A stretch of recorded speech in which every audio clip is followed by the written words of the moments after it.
Welcome to our second talk on the Sacrament of Marriage, the 4 goods of marriage.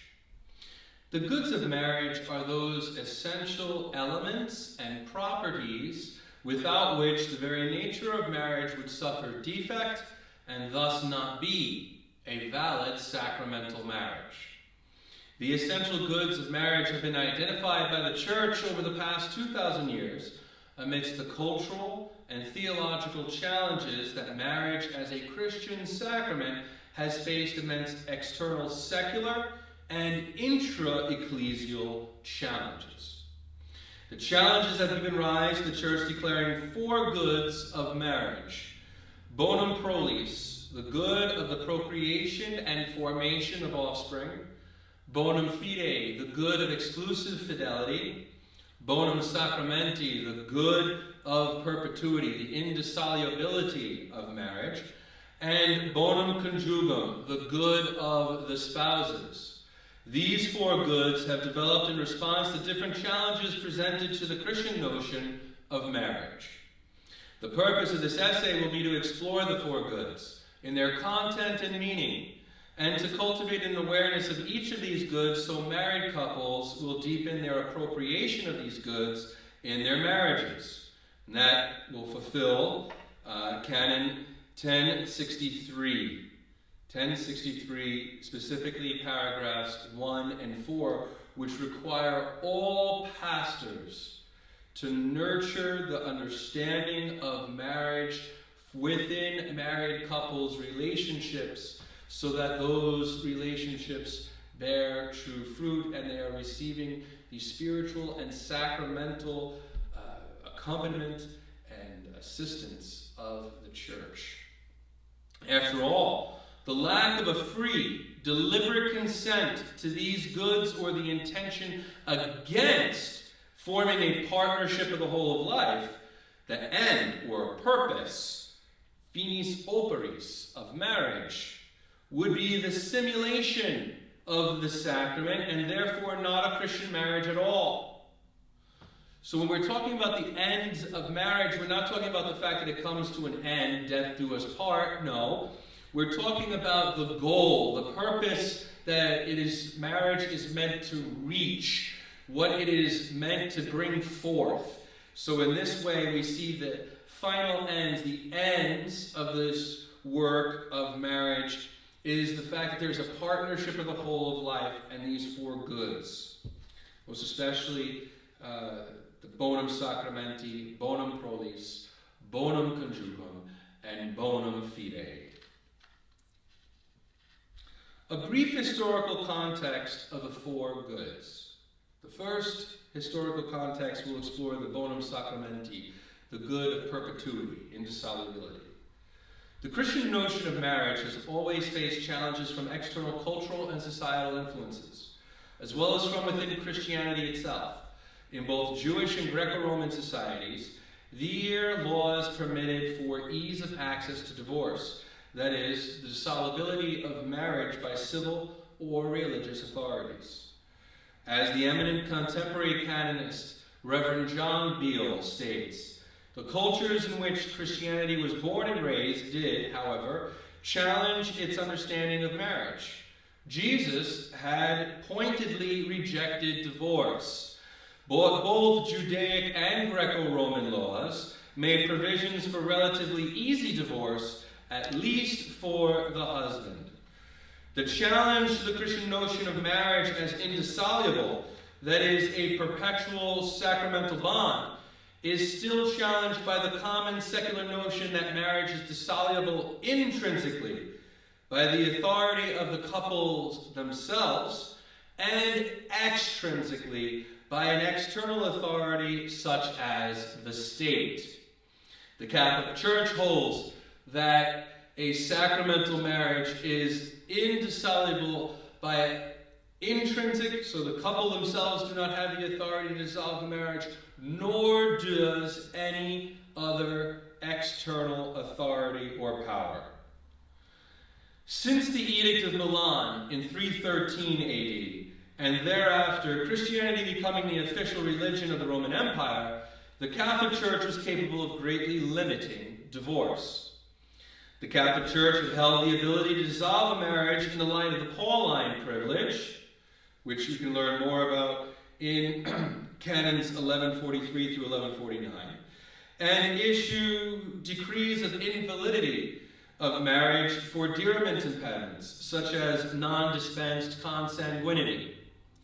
Even after the Protestant Reformation, divorce was still largely looked upon negatively by the Reformation ecclesial communities. However, considering the circumstance of Henry VIII bringing about the Anglican Communion, divorce and marriage were becoming seen as a reality governed by the power of the state, and not one of a merely ecclesiastical concern. As early as 1682, there are records of civil divorce in Pennsylvania. Whereas most European countries did not legalize divorce until the late 18th century, such as in 1762 in France, or in the 19th and 20th centuries, such as 1875 in Germany, 1974 in Italy, 1981 in Spain, and 1997 in Ireland. The movement toward marriage and divorce becoming a concern of the state, and not merely that of the church, follows the origin and growing trend of secularism, by which I mean the removal of religious principles and definitions from civil law, and the personalist perspective of marriage. So now, what is this personalist perspective of marriage? That personalist perspective is that which emphasizes the individual person's needs and desires, and bases reality, identity, and the ends. There's that word again, the purpose, the goal, the ends toward which one lives upon their own idealistic notion of self-fulfillment. The personalist perspective of marriage is at the foundation of the movement from a four-fault system to a no-fault system of divorce, which greatly developed in the United States of America post-Civil War and was codified in different states from 1970 onward. Yet in the aftermath of the American Civil War, society saw a movement from duties owed to God, family, and country to a "this is my right" mentality, grasping upon the imagery of slavery and analogizing the condition of slavery with being stuck against one's will in a bad relationship. Divorce became seen as the liberator, and the viewpoint that marriage was dissoluble provided the abolition of a slave-like indenture to one's spouse. In light of the greater societal acceptance of divorce as a viable option for a failed or disagreeable relationship, we cannot underestimate the influence this has had on the intention of couples, whether planning to marry, or the defective consent exchanged between a couple who are living in a presumably valid matrimonial bond, when in fact, due to this defect in their intention, the sacramental bond is not yet affected. Thus, the need for pastors to properly prepare engaged couples and heal defective consent through simple convalidation. The history and context of the bonum prolis. There have also been challenges to an authentic Christian notion of marriage from within the Christian community. These arise from communities that have professed an aberration concerning Orthodox Christian faith. Beale explains, Gnosticism rejected procreation as evil, since it resulted in the imprisonment of still more souls in corporeality, that is, in a body. Gnosticism saw the physical world, such as the human body, as a prison that must be escaped in order to reach true enlightenment, which comes from the liberation of the soul from the body and ascendancy to the purely spiritual one. The Manichaeans likewise held that marriage and procreation were evil because they were fleshly and therefore warred against the spiritual. In both aberrations to the Christian faith, we find a dualist philosophy that fails to recognize the depth of the meaning of the incarnation of the God-man and the redemption brought forth upon the cross, which saves the whole human person, body and soul. Later in Christian history, Christian groups like the Shakers also saw procreation as an evil, and that's why they don't exist anymore.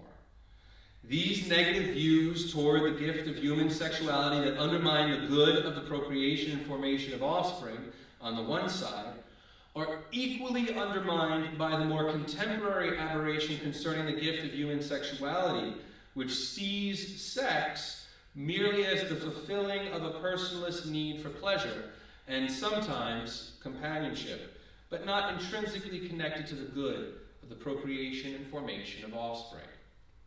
Specifically in the United States of America, the civil law concerning marriage has envisioned marriage and the family as a collection of individuals, each with their own rights and especially a right to privacy.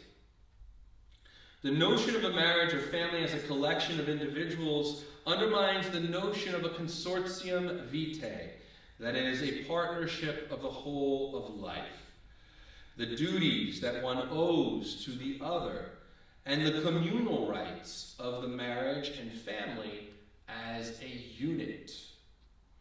It should come as no surprise that the undermining of the essential property of unity and the good of procreation of offspring originated in the Supreme Court case Griswold v. Connecticut in 1965, which had at its foundation the desire to access contraception as a married couple. Access to contraception was later extended to unmarried couples in Eisenstadt v. Baer, and the right to privacy's biggest victory against the essential property of unity and the good of the procreation of offspring in Roe v. Wade in 1973 and Planned Parenthood v. Casey in 1992, which held that the woman, a private individual, even in a marriage, has the unilateral right of privacy regarding her body and thus could choose to abort a child in the womb. This radical individualism, introduced into the notion of marriage, has served to undermine the unity and procreative ends toward which marriage is properly ordered.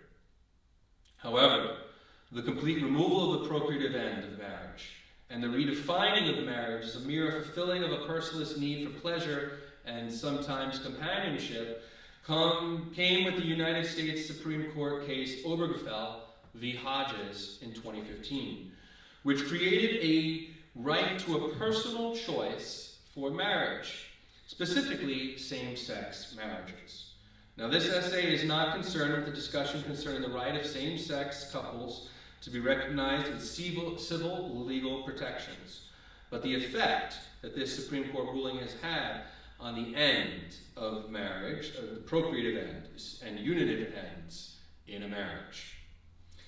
At its foundation, the holding of this Supreme Court case has granted a power to the personalist perspective of marriage, that each person has the right to define as a marriage whatever they desire. And that's why, shortly after, in the courts and system of Australia, there was a man who was actually allowed to legally marry his dog. Because if we have no definition to what marriage is, and we remove the procreative, and we remove the true unitive, then what is marriage except for a personalist desire for pleasure and companionship? Hence, one could marry even their dog.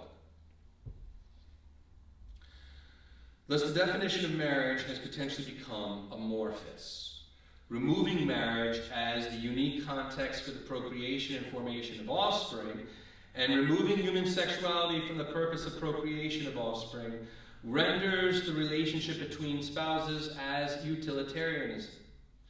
I marry you because you provide me sexual pleasure and companionship. However, there is no sense that the sexual relationship is necessarily ordered toward the procreation of offspring and toward nourishing the perpetual unity of the couple.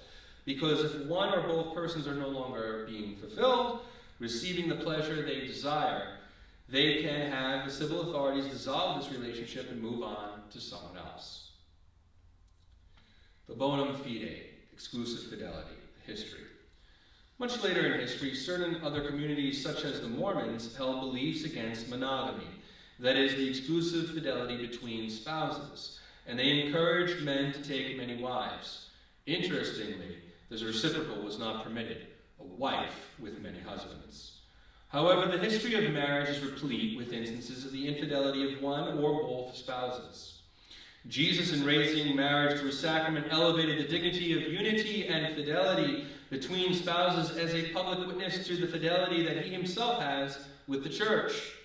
Outside of a few aberrational communities, Christianity has always held that spouses are meant to be exclusively faithful to one another. Challenges from outside of the church have arisen, especially after the sexual revolution of the 1960s, which standardized the cultural and societal remove of the gift of human sexuality from the matrimonial relationship.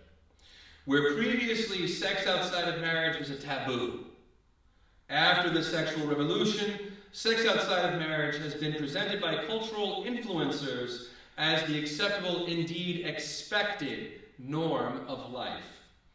The removal of the gift of human sexuality from a marital relationship has led to human sexuality being used for one's personalist intentions. And since sexual satisfaction is seen as a right, when and where that is not being satisfied in a relationship, one has a sense of freedom to seek it wherever they can have it fulfilled. Again, contemporary society sees sex merely as the fulfilling of a personalist need for pleasure and sometimes companionship, but not intrinsically connected to the good of fidelity, which strengthens the essential property of unity between a husband and a wife. The classical three goods, the good of procreation and formation of offspring, the good of fidelity, and the good of perpetuity. The first three goods are derived from the writing of St. Augustine. Writing against the Manichaeans, St. Augustine, between 401 and 415 AD, in his unfinished work, The Literal Translation of Genesis, provides the first clear expression of the goods of marriage. This good is threefold: fidelity, offspring, sacrament. Fidelity means that one avoids all sexual activity apart from one's marriage. Offspring means that the child is accepted in love, is nurtured in affection, is brought up in religion. The sacrament means that the marriage is not severed nor the spouses abandoned. This is a kind of rule set for marriage by which nature's fruitfulness is honored and vicious sexual vagrancy is restrained. It will not be until the Second Vatican Council that a fourth good, the good of the spouses, is identified by the Church. Yet a classical Christian theology and the development of canon and civil law in the West will be influenced by these three goods of marriage from the 5th century onward, even if in our most recent contemporary societal and legal perspectives we find these goods directly undermined. The bonum conjugum, the fourth good, the good of the spouses, the history. Both before and after the American Civil War, there was a growing personalist perspective, especially amongst feminists and those in the Prohibition movement, who sought that means to find an out of an intolerable marriage, specifically brought about by alcoholism and violence against one's wife. Yet it wasn't until the Gemolo case, a hypothetical marriage case proposed by the Italian jurist A.C. Gemolo, that the Catholic Church examined the role of the personalist perspective. As the canonist Lawrence Wren explains the hypothetical case. A man marries a woman not primarily out of love or to have a family or for any of the usual reasons. Rather, he marries her primarily to carry out a vendetta. His principal interest is to be mean and cruel to his wife and make her pay for all the injuries committed by her family against him and his family. At the time, the Church had no jurisprudence to address this hypothetical case because all three classical goods could be seen as present and fulfilled in this case. The good of procreation and formation of offspring is not being denied. The good of being exclusively faithful is not being denied. The good of remaining in a perpetual marital bond is not being denied. However, the groom's intentions are to be cruel and hateful to his wife. Is not there the need to love the spouse? Is there not the need to be in mutual support to one's spouse? Is not holiness of life the goal, the end, that each spouse is meant to assist the other in achieving? Here we see the importance of the personalist perspective. Marriage necessarily must form a unitive bond between the spouses, which is expressed by a partnership of the whole of life. And this relationship is intended to be mutually enriching and loving. As the Second Vatican Council declared in the Pastoral Constitution on the Church in the Modern World, Gaudium et Spes, paragraph 48. God abides with them so that as he loved the church and gave himself for it, likewise marriage partners may love each other with everlasting fidelity in their dedication to each other. Genuine married love is taken up into the divine love and is directed and endowed by the redeeming power of Christ and saving action of the church, so that married couples may be successfully led to God and helped and strengthened in their noble task as father and mother.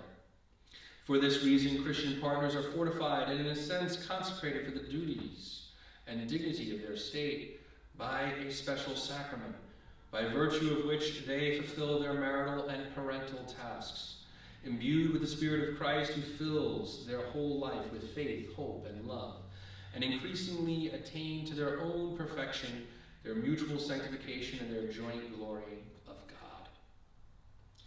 The Second Vatican Council provides us with the fourth good, bonum conjugum, the good of the spouses, and carefully knits together the personalist, the need for a mutually enriching relationship, with the unitary that sees duties or responsibilities, at times sacrificial and in union with the redeeming power of the cross of Christ, toward the other spouse and one's family.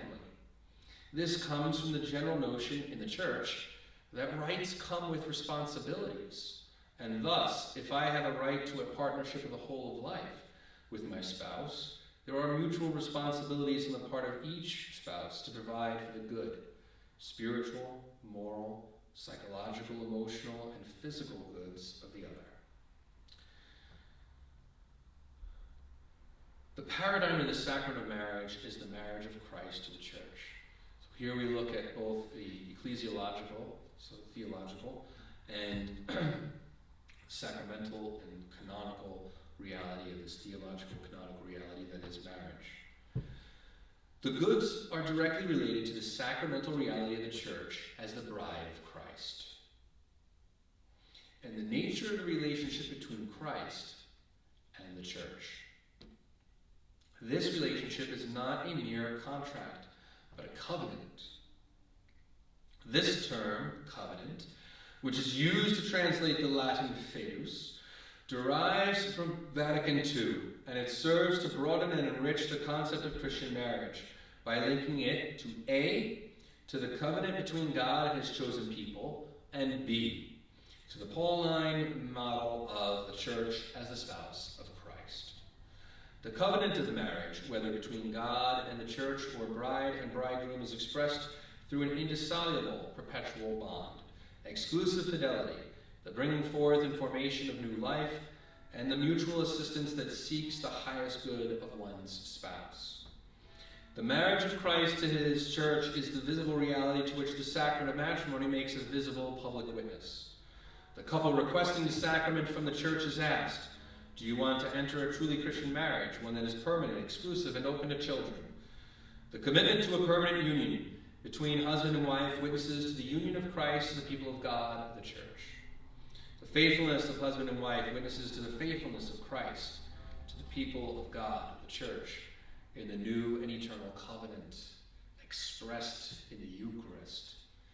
It is through this covenant made between God and man and witnessed to by the fidelity of husband and wife that all people of goodwill receive salvation.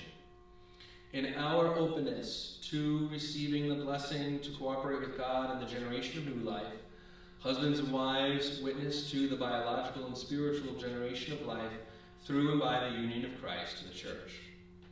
The classical three goods of marriage express the essential elements of the good of offspring and exclusive fidelity, and the essential properties of a perpetual, indissoluble bond, and the unity that exists between Christ and the Church. These goods are then applied to the sacrament of matrimony, since it is this sacrament that makes a public witness to the invisible reality of the marriage of Christ to the Church. The fourth good, the good of the spouses, expresses how God, through his union with the Church, takes care and provides for the salvation of all those united to him, since our highest good is our eternal salvation. The reciprocal reality of this relationship is the people of God's activity to accept God's grace, cooperate with it, and grow in holiness, and to work for the cultivation of the kingdom of God on earth. The ecclesial dimension of marriage provides for the paradigm in which the four goods express the constitutive elements and properties of the covenant between God and humanity. It is to this covenant between God and man that marriage provides a sacramental public witness. In fact, it is a sacrament because it witnesses to the covenantal relationship between God and man, which affects our salvation. Let us now look into the meaning and the content of the four goods. From the four goods, there are derived two essential elements and two essential properties of marriage. An essential element or property is a constitutive part of something, such as water is constituted by two hydrogens and one oxygen. The hydrogen and oxygen are essential elements. An essential property is a characteristic, such as water is a liquid. Being a liquid is an essential property of water. These essential elements and properties are constitutive. That is, without these essential elements and properties, the marriage does not exist. The essential elements of marriage are the good of offspring, openness to life, and the formation of children, bonum prolis, and the good of the spouses, bonum conjugum. The essential properties of marriage are unity, that is, exclusive fidelity, bonum fide, and indissolubility or perpetuity, bonum sacramenti. For a marriage to be authentically Christian, the man and the woman must both express consent to the essential elements and properties of marriage from the beginning, ab initio. That means neither party to the marriage can hold an intention from before and during the wedding day and thereafter to withhold consent to any of the essential elements or properties of marriage if they want to have a valid sacramental marriage. The bonum prolis, the good of offspring, requires that neither the man nor the woman intentionally exclude the openness to having children. Neither party has the right to determine whether, when, and under what circumstances there will be openness to children. Furthermore, neither person has the right to deny each other the right to engage in conjugal acts open to procreation. In the exchange of consent, there is an exchange of the right to the other's body, the jus ad corpus. This means that there is a right to engage in conjugal acts per se apt to the generation of offspring. The right is perpetual. It exists from the first moment of marriage and lasts until death separates the couple. And this right is exclusive, meaning that there is no other person that the right to have children can be given to. This right to the other person's body is not meant to be unreasonable. Thus, for instance, one cannot exercise this right in public and expect their spouse to engage in a sexual act at an inappropriate time or place. Each sexual act must also occur in a human way, humano modo. That is, naturally, neither including contraception nor, we'll just call it weirdness. For a marriage to be a sacrament, it must be ratified and consummated, and this act of consummation must be open to life and engaged in a human way. Furthermore, after a marriage is validly consummated, there is no right now to engage in sexual acts that are perverse, that is, in a non-human manner, or that are closed to life. Just because it's consummated does not mean that now we get to just do very weird things or be closed off to life. Monica Condit, an expert on the theology of the body, states that marriage is meant to provide for the total gift of oneself to the other. Total means that the act expresses a complete gift of oneself and a complete acceptance of the other. The two spouses love each other for their own sake and not for what they can get. If there is a holding back or trying to get something for yourself, one is lying with their body, not speaking the truth. Holding back can happen when contraception is used because the spouses are not accepting the fertility of each other. Contraception is any means that obstructs the possibility of the woman becoming pregnant through the act of sex.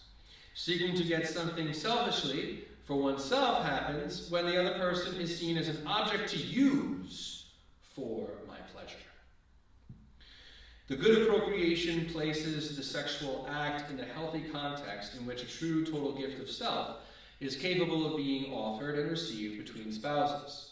The openness to life, then, must allow for the gift of a life conceived to be welcomed and nurtured. Thus, the right to children also includes not only the right that a child conceived is brought to term, and that the life is not terminated in the womb, such as by abortion, but that after having sexual intercourse that is open to life, no form of spermicide or morning after pill is used to avoid fertilization, implantation, or termination. This good also includes the obligation to provide for the education and well-being of one's children.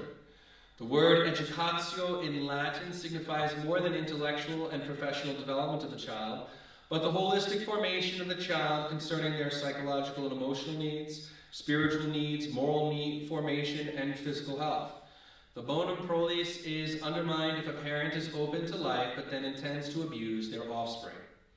The bonum fide requires exclusive fidelity, that is, that neither person, for reason of utility, hatred, error, or sheer perversity, can refuse to accept the obligation of observing fidelity to one another.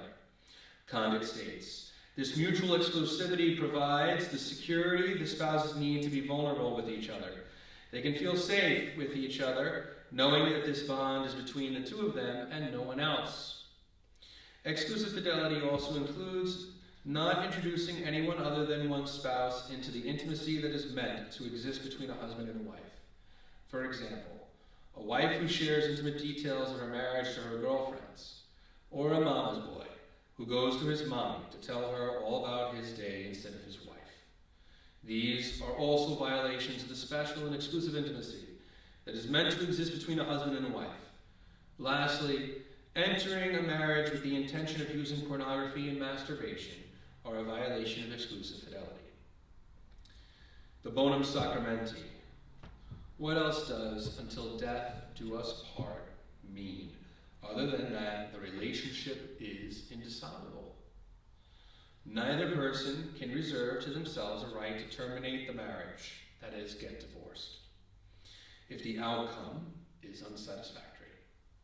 No condition can be made. For instance, if he or she cheats, it's over. One cannot go into the marriage reserving the right to end the marriage for any reason. This is an intention against the perpetuity of the marriage. In sickness and in health, in good times and in bad, for better, for worse, for richer, for poorer. One must intend to be faithfully united with their spouse, whatever may come. The bonum conjugum requires that the man and woman provide for each other's needs, emotional, psychological, physical, professional, and spiritual. Wren explains this by way of the via negativa and highlights the distinction between excluding marriage itself versus excluding the good of the spouses. One excludes marriage itself when one excludes any sort of consortium or partnership. One excludes the bonum conjugum when one excludes the kind of partnership that is ordered to the good of the spouses, which involves the right to self-revelation, understanding, and loving. Hence, to deny any right to a partnership is to not consent to the nature of marriage itself, a partnership of the whole of life. Whereas to deny that the partnership is nurturing the interpersonal relationship, the covenant made between bride and bridegroom, is to deny the good of one's spouse. Thus, the good of one's spouse requires that each party offer each other mutual assistance and form a true partnership of the whole of life that unites them in love. Bio explains further, they must also have the capacity for and the willingness to engage in genuine interpersonal communication, to establish a mutually satisfactory sexual relationship, and to establish at least a minimally tolerable personal relationship. Yes, at the minimum, the interpersonal relationship needs to be at least tolerable. Ideally, there should be a real joy and friendship that expresses the beauty of a loving relationship of self-giving, sacrificial love, which brings them to sanctity of life. The Italian theologians and jurists will speak of the bonum conjugum and the unity that is affected by the sacrament of matrimony that is intended, that one must consent to, as loro formano un insieme. They make it together. They are so intimately bound one to the other that they are inseparable. In fact, we all know those relationships where when we talk about Jim and Jane, we can never merely talk about Jim or Jane. It's always Jim and Jane, Jane and Jim, because they are so beautifully united. They've truly made it together so much, a partnership of the whole of life, that the reality is that they are truly united. There is one last good that does need to be addressed, the bonum sacramentalitatis, the good of the sacramentality of marriage. The good of the sacramentality of marriage means that one cannot deny or profane the sacramental reality of marriage. Lawrence Wren explains two situations where this may arise. The first involves a person who, though baptized Catholic, had abandoned the faith at the time of his or her wedding, but had a church wedding in order to please the family, or for some other profane or social reason. The second involves a Protestant who marries before a priest, minister, or civil official, but who, in accord with the teaching of his own or her own church, does not recognize marriage as a sacrament. Beale does not accept this second example of a Protestant based on their own faith, and I agree with Beale. A Protestant would never necessarily recognize the sacramentality of marriage, and thus they cannot be held culpable for this intention. They need to respect what the Catholic Church does, but we also have to understand that we cannot hold them to the good of the sacramentality of the marriage when they don't have a sacramental understanding of the church. However, a Catholic certainly can be held to this standard, and so the bonum sacramentalitatis, once baptized Catholic or having been received into full communion with the Catholic Church, certainly applies, and in this regard would be grounds for an annulment if one intends to deny the sacramental reality of the marriage. The denial of the sacramental dignity of marriage denies that marriage is an efficacious sign of the union of Christ to the Church, the paradigm for the sacrament of matrimony itself. In conclusion, Christian marriage cannot be relegated to the fulfilling of a personalist need for pleasure and sometimes companionship. It includes a personalist element that includes a healthy, mutually enriching, loving, interpersonal relationship, but it also includes the exchange of reciprocal rights and duties, which are intrinsically conducive for a healthy marital relationship. The personalist perspective has greatly damaged marriage and has also assisted the development of the bonum conjugum. An unbridled individualism is what has led to the invention of a right to privacy that has been used to justify contraception, abortion, gay marriage, etc., which have directly undermined the goods of marriage.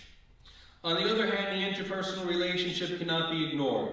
Marriages must have a mutual love and respect, which requires two individual persons to have an affection for each other.